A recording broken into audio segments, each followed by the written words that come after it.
Alors, capsule théorique sur les molécules. Alors, dans cette capsule, on va être capable de reconnaître les ions positifs et négatifs, de distinguer des liaisons chimiques et de nommer les molécules. Ça, c'est ce qu'on va être capable de faire à la fin. Alors, si on regarde un atome, on va prendre l'atome de sodium. Alors, l'atome de sodium, si on se souvient, là, son numéro atomique, c'est 11, donc il y a 11 protons et 12 neutrons, ce qui veut dire aussi 11 électrons, situés sur 3 couches parce qu'il est sur la troisième période. Et il a un électron de valence, 8 sur la deuxième couche et 2 sur la première couche. Si je veux former un ion, alors un ion, c'est quoi? C'est un atome qui a gagné ou perdu un électron. Dans le cas du sodium, on va dire que c'est un ion positif parce qu'il va avoir perdu un électron. Il va avoir perdu l'électron de sa dernière couche électronique. Donc, c'est les électrons de valence qui vont changer. Dans le cas du sodium, ça va être plus facile de perdre un électron que d'en gagner un. L'objectif est toujours d'avoir la dernière couche pleine, ce qui veut dire 8 électrons. Dans le cas du sodium, du chlore, je vais avoir 17 protons, 18 neutrons. Alors, je vais avoir une configuration électronique similaire, ce qui veut dire que je vais avoir un 2 électrons, 8 électrons et je vais avoir 7 électrons de valence sur la dernière couche.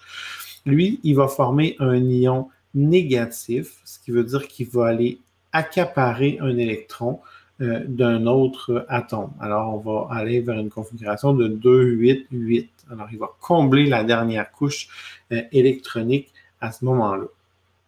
Si on regarde le tableau suivant, on va être capable de voir que pour chacune des colonnes ou des familles, on va avoir une tendance à gagner ou perdre des électrons. Dans le cas du lithium, on a un électron, on va le perdre, ça va être plus facile, alors la charge va devenir plus 1. Dans le cas du beryllium, on va perdre 2 électrons de valence. Alors, les 2 électrons de valence vont faire que je vais devenir plus 2. Dans le cas du carbone, ça va dépendre avec qui je vais être lié. Dans le cas de l'azote, on va ajouter 3 électrons. Dans le cas de l'oxygène, on va en ajouter 2. Et dans le cas du fluor, on va en ajouter 1.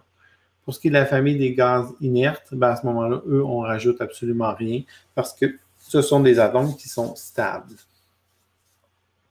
Maintenant, si on regarde un ion comme le magnésium, alors comment ça fonctionne les liaisons? Pour expliquer les liaisons chimiques, on va se servir beaucoup de la notation de Lewis. Alors, je vais dessiner mes atomes avec la notation de Lewis. Fait que le Mg, il y a 2 électrons de valence et le chlore a 7 électrons de valence.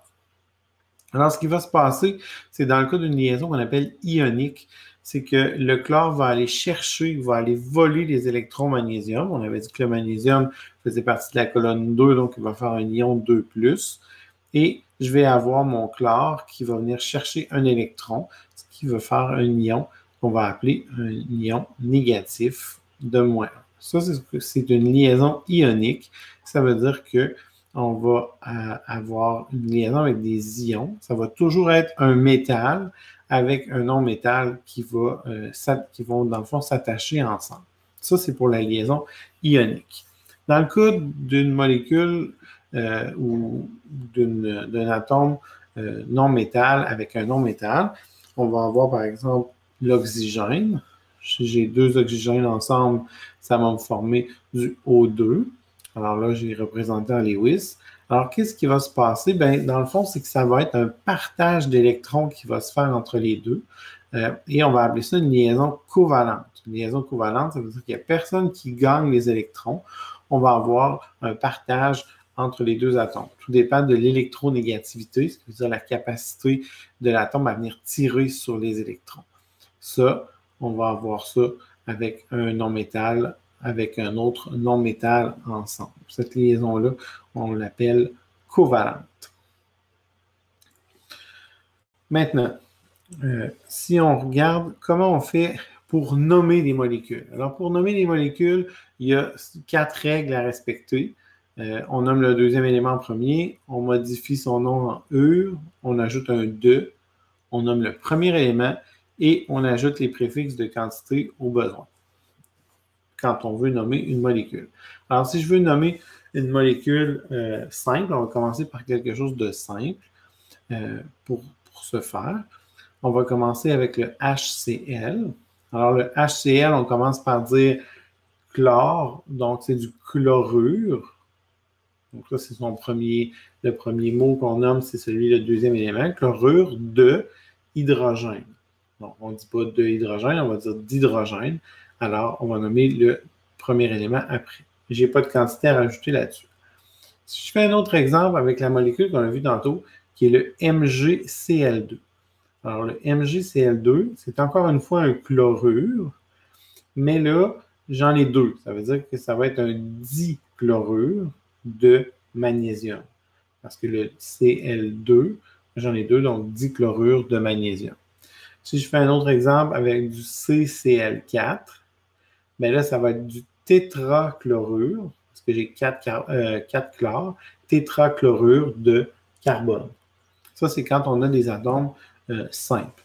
Si je prends une molécule qu'on connaît, bon, ben, là, ça serait du dioxyde, parce que lui, ce ne sera pas du dioxyure, ça va être du dioxyde de carbone. L'oxygène, lui, ce n'est pas des ures, c'est des oxydes. Donc, c'est du dioxyde de carbone. Si j'ai des ions polyatomiques, ce qui veut dire que j'ai des groupements d'atomes, bien là, à ce moment-là, il faut que je l'appelle par son nom.